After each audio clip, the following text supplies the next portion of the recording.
Olá a todos, aqui é o professor Alex Moraes, trazendo a continuação da resolução do Provão Paulista Seriado 2025, caderno de matemática para os alunos que estavam no segundo ensino médio. Hoje, continuarei a resolução deste caderno aqui, o caderno roxo, né? E aqui você vai comigo resolver as questões de números 10, 11 e 12. Muito bem, vamos lá. Questão 10. Quem gosta de música já ouviu o termo MP3, mas, talvez, nem todos saibam, especialmente os mais jovens, que antes do MP3, a música digital em CDs tinha o formato WAV. O que difere os dois formatos? O WAV armazena toda a música ponto a ponto, com todas as suas informações, enquanto o MP3 faz uma modelagem matemática do arquivo, gerando um arquivo menor em bytes, mas que preserva uma qualidade suficientemente boa. O gráfico mostra uma comparação entre um arquivo WAV, região em verde, e a sua modelagem matemática em MP3, a linha azul. Muito bem, quando observamos o gráfico, podemos inferir que as amplitudes máximas, que são as distâncias entre o eixo central e o ponto mais alto, ou o ponto mais baixo da onda, nos arquivos WAV e MP3 são, e aí nós temos as 5 possíveis alternativas. Muito bem, vamos à resolução desta linda questão, que nada mais é do que você aplicar diretamente este conceito que ele deu aí no próprio enunciado, né? Aqui não tem nem muito o que fazer, a não ser você reler de novo com calma e literalmente seguir o que o enunciado pede ou o que ele te informa. Vou destacar aqui o que é mais importante, né? Que já está aqui abaixo, no parágrafo abaixo do gráfico. Ele fala, ó, quando observamos o gráfico, podemos inferir que as amplitudes máximas, que são a distância, ele fala o que são amplitude, né? Para quem esqueceu, que são as distâncias entre o eixo central e o ponto mais alto ou o ponto mais baixo da onda. Isso é amplitude. Em outras palavras, se você olhar novamente ali o gráfico com calma, você vai descobrir, sem muito esforço, pegar minha caneta aqui, sem muito esforço, que a amplitude nada mais é do que a distância entre o eixo aqui e esse ponto mais alto, né? Tá aqui, ó. É isso aqui que ele está chamando de amplitude. Vou resumir aqui com a letra A, né? Amplitude. E qual é o valor dessa amplitude? Horas. Ela vai aqui de 0 até 0,8. Prontinho, tá aí. Então, só de olhar isso aí, né? Você percebe que a amplitude das ondas, tanto a verde quanto a azul, possuem o mesmo valor, que é 0,8. Então, só de olhar o gráfico você já mata. A questão A não pode ser essa aqui, né? Não pode ser o A, porque fala que são diferentes as ondas. Você mata também de cara a D. E também, pelas medidas, né, que estão ali no gráfico, a C. Não é 10, é 0,8, tá? E aí você ficaria, se fosse o caso, em dúvida entre menos 0,8 e mais 0,8. Claro que a amplitude você vai pegar sempre o módulo, né? O que importa é o valor dela. Então, você tem que, nesse caso, a alternativa correta vai ser o item E. Tá aqui, ó. Essa é a alternativa correta, tá?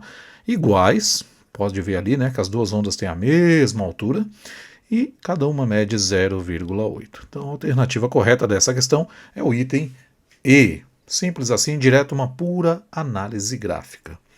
Beleza? É isso, questão resolvida. Vamos à próxima questão. Questão 11. A figura espacial representa uma caixa fechada no formato de um prisma triangular reto. Assinale a alternativa que representa corretamente a planificação dessa figura. E aí você tem as 5 possíveis alternativas. Aqui nessa questão, tudo o que precisaremos fazer é literalmente nos atentar à figura e comparar o que está ali do lado direito, né? Então você tem aqui o quê? Um objeto que ele chamou aqui, ó, um prisma triangular reto, né? Onde você tem quantas faces? Você tem um total de 5 faces, as 3 laterais e as 2 das bases, formando as bases. Então nós temos aqui um total de 5 faces, tá bem? Então vou colocar aqui, ó, 5 faces, tá? 5 faces, pronto. Escrever aqui, só para você entender que aqui também é direto, é uma aplicação direta aí de geometria espacial, no caso de planificação de figuras tridimensionais, tá? E ele pergunta qual dessas 5 alternativas corresponde a esse objeto aberto, né, quando você abre ele no plano. Bom, nesse caso não vou nem ficar enrolando muito, porque realmente não há mais o que inventar a não ser, como eu falei, observar com calma quantas faces possuem e quais são os formatos delas, né? Você tem aqui duas faces triangulares que formam as bases, tá aqui, né? Chamar de 1, e aqui embaixo, ó, vou chamar de 2, tá? E as 3 faces laterais são 3 retângulos, 3, 4, e repare o triângulo lá atrás. Triângulo não, né? O retângulo lá atrás, né? Formando a quinta face. Tudo bem? Bom, vamos ver aqui qual figura corresponde ao que nós temos aqui, né? Primeiro, temos que ter 5 faces. Se você olhar a figura A, você vai ver que aqui tem 1, 2, 3, 4. Com certeza não é o item A. O item B, vamos ver. 1, 2, 3, 4. Também não pode ser, né? Olha, não estou nem fazendo outra coisa, estou só contando o número de faces. Aqui o item C é um candidato promissor, porque você tem 1, 2, 3, 4, 5 faces. Então já é um candidato promissor.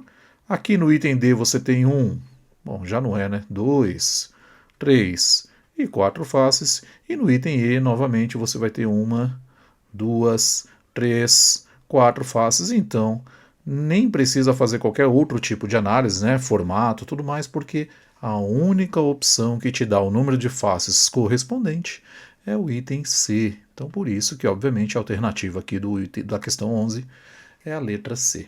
Simples assim, direto. Bastaria você observar com atenção o número de faces. Prontinho, questão devidamente resolvida.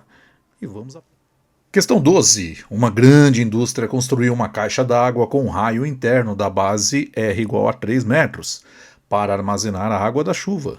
A estrutura construída tem o formato de um cilindro circular reto de altura 10 metros.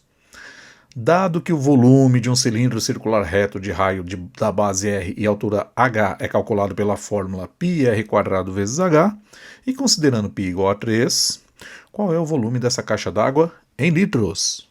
Muito bem, vamos lá. Aí está novamente a nossa questão para nos basearmos e qual é o método de resolução. Aqui sim, farei alguns passos para ficar didaticamente mais compreensível. O método de resolução que eu vou aplicar aqui é, primeiro passo, aplicar o cálculo do volume de um cilindro conforme informado no enunciado. Aqui a prova paulista foi muito gente boa conosco, né? Por quê? Porque ela está pedindo o cálculo do volume do cilindro e, dentro da sua bondade infinita, eles nos forneceram, inclusive, a fórmula que permite o cálculo, né? Cadê ela? Vamos destacar novamente aqui no nosso texto. Está aqui, ó.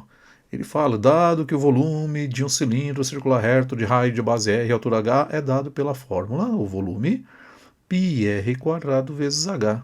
Prontinho, tá aqui, né? Meus alunos, tanto das turmas quanto de aulas particulares, veem muito essa fórmula comigo. É uma das fórmulas que mais treinamos quando a gente vê esse tópico em geometria espacial. Tá? E qual foi a outra facilidade que a prova paulista nos deu? Nos deu aqui a aproximação, né? O π. No cálculo você usa π igual a 3. Não precisa usar o 3,14, 3,1415, etc. Tá? E cuidado, qual é a questão aqui? Ele quer o volume, obviamente, dessa caixa d'água. Então o primeiro passo é aplicar o cálculo do volume que ele deu ali no enunciado, tá bem? Depois o que eu vou fazer? Fazer a conversão de unidade de medida, de metro cúbico para litros. Está aqui, no final ele fala, né? Qual é o volume dessa caixa d'água em litros. Então aqui eu vou ter, aqui sim, não teve jeito. A prova paulista não me forneceu a conversão. A unidade de conversão eu vou ter que fazer aqui da minha mind. Perfeito? Muito bem. Então vamos lá, vamos realizar aí os devidos cálculos, né, e chegar aí na nossa questão, na nossa resolução, que neste caso também não tem nada de muita coisa.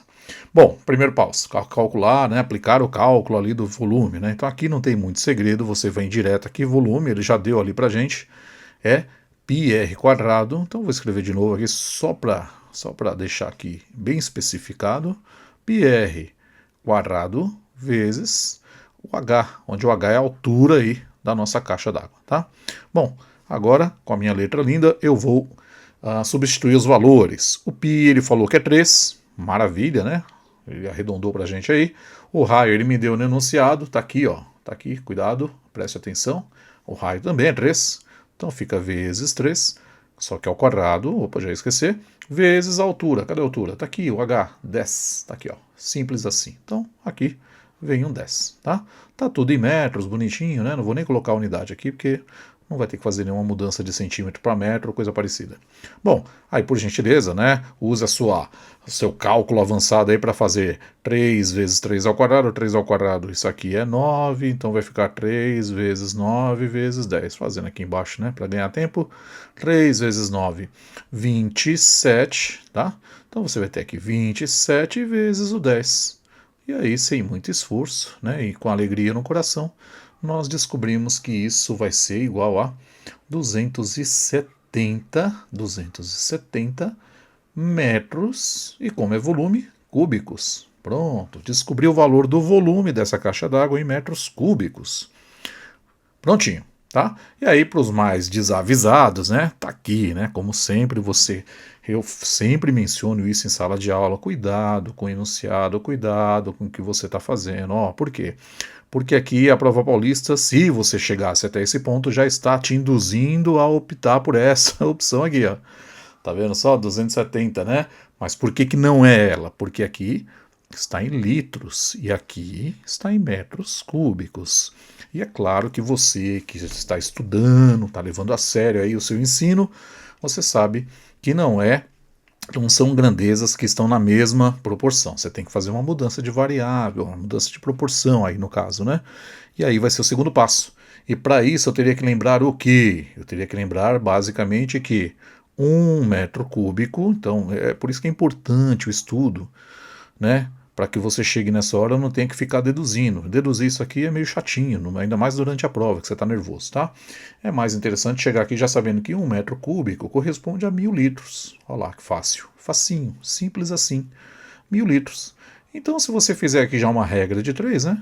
Você coloca aqui, ó, metro cúbico embaixo de metro cúbico, 270 metros cúbicos.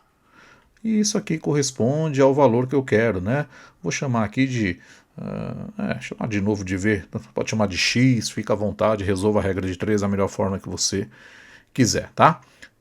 Como toda boa regra de 3 eu vou multiplicar aqui em cruz, né? Então vai ficar 1 vezes V, ó, mostrando a flechinha aqui, ó, 1 vezes V que vai dar V, que é o que eu quero, e 270 vezes 1.000. E aí você tem, né, 270 vezes 1.000 litros. Repare que eu já vou ter aqui a minha unidade em litros, né? Porque o metro cúbico, ele cancela aqui com o metro cúbico, ó. Então sobra só a unidade que eu quero, que é litros. E aí, obviamente, né? Basta você fazer essa continha, não há muito segredo. 270 vezes 1.000 é mais conhecido no mundo inteiro por 270.000 litros. Olha lá. 270, né, 1.000 litros. Prontinho. Aí está a opção, né, a alternativa que tem que ser a correta, é esta aqui, que tem o 270.000 litros. Aí você voltaria lá na sua, na sua questão, não, eu nem coloquei outro slide, então vai aqui mesmo, e você assinala o item B. Pronto, tá resolvido? É isso. Uma boa questão, né? Tá meio que tudo dado, né? Era mais você aplicar o conceito aí de transformação de unidade. Acho que é o que pegava mais nessa questão, tá bem? Mas enfim, aí está ela, devidamente resolvida. Prontinho. Agora sim, o convite novamente sempre faço para você, professor Alex Moraes, é a página no Instagram. Diversas questões de grandes vestibulares e concursos militares. Se você estiver vendo esse vídeo fora do YouTube, aí está o projeto Matemática e Física, é o correspondente à página, tá? E aí, obviamente, todas as questões devidamente resolvidas nos diversos vídeos que nós já temos lá. Se você se interessar, dá essa força, vai lá, se inscreva e me acompanhe. Legal? Muito bem, é isso. Um grande abraço e até o próximo.